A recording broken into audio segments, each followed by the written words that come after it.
In this video, we're going to tell the tragic story of how a luxury cruise turned into a floating nightmare of filth and desperation for over 4,000 people. The allure of the open sea has long been a siren song for vacationers, a promise of sun-drenched days and carefree nights. On Thursday, February 7th, 2013, that promise seemed within reach for over 3,100 passengers and more than 1,000 crew members, who boarded the Carnival Triumph in Galveston, Texas. They were embarking on what was advertised as a 4-day jaunt to Cozumel, Mexico. What awaited them, however, was not a blissful escape, but a descent into a maritime catastrophe that would capture the world's attention and forever be seared into the public consciousness as the Poop Cruise. The voyage began as scheduled, and the initial days were filled with the typical cruise ship revelry. But beneath the festive surface, the 893-foot vessel harbored a troubling history. Just 2 weeks before this fateful trip, the Carnival Triumph had experienced significant propulsion problems. More concerning was a compliance notice report sent to the ship only a month prior, which specifically recommended the installation of spray shields on the engine's fuel hoses. This was not a trivial suggestion. It was a response to a known risk of fuel leaks, a danger underscored by 9 separate fuel leak incidents that had been reported across Carnival's fleet in the preceding 2 years. The stage was set for disaster, unbeknownst to the thousands of vacationers enjoying the warm Gulf air.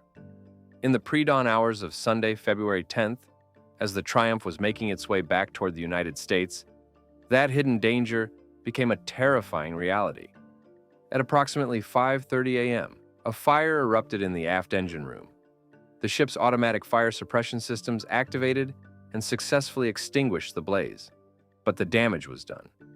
The flames had severed the main power cables, plunging the massive vessel into a state of near-total darkness.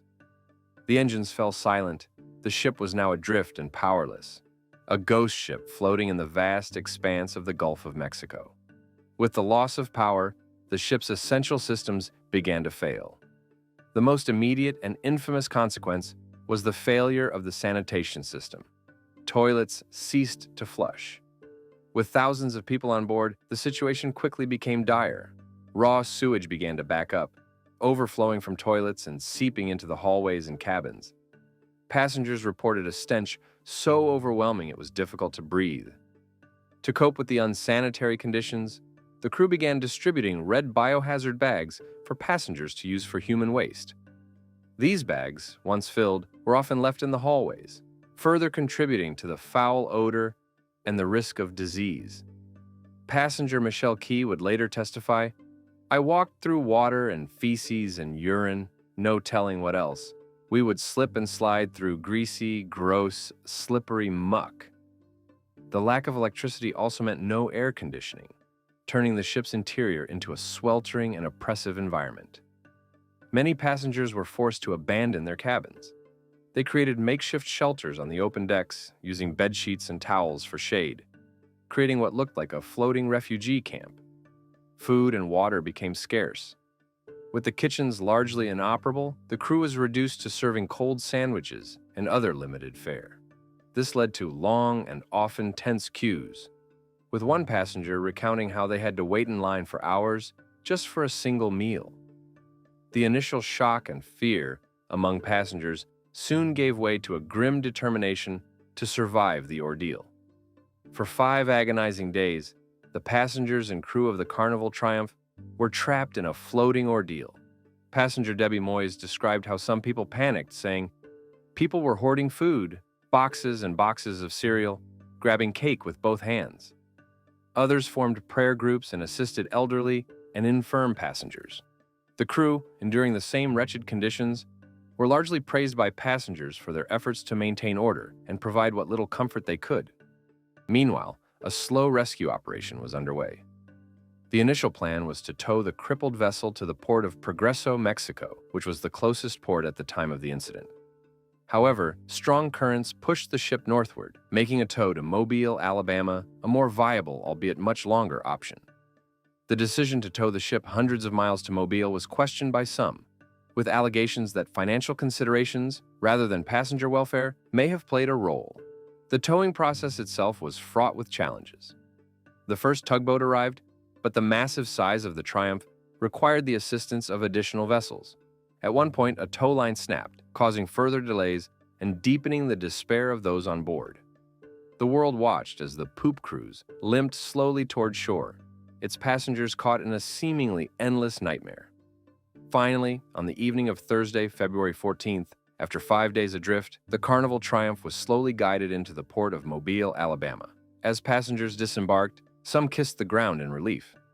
Carnival offered all passengers a full refund, reimbursement for transportation expenses, a credit for a future cruise, and an additional $500 per person. But for many, this was not enough to compensate for the physical and emotional distress they had endured. Numerous lawsuits were filed against Carnival, alleging negligence. These legal battles proved complex, in part because of Carnival's passenger ticket contract, which contained clauses that limited the company's liability and prohibited class action lawsuits. In a significant ruling, Judge Graham found that Carnival was indeed liable and responsible for the fire due to negligence. However, Graham also ruled that the company did not breach its contract with passengers. He agreed with Carnival's argument that the ticket made no express guarantee for safe passage.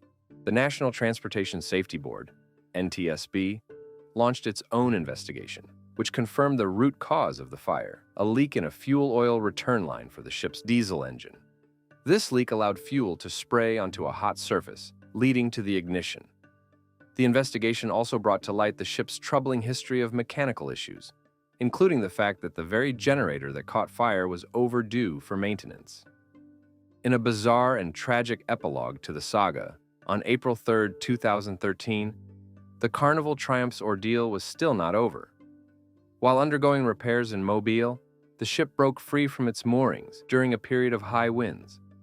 It drifted across the Mobile River and collided with a dredge, causing further damage. Tragically, the incident also resulted in the death of a shipyard employee. The 2013 Carnival Triumph incident remains a stark and cautionary tale in the history of the cruise industry. The ship itself was eventually repaired, and in 2019, after a massive $200 million refurbishment, it was renamed the Carnival Sunrise, a symbolic attempt to sail away from its infamous past. For the thousands who endured those 5 nightmarish days, however, the memory of the floating inferno and its unsanitary aftermath would not soon be forgotten. That's it for this week's Leisure Lore, and please do us a favor and subscribe to this channel if you enjoyed it. It means the world to us.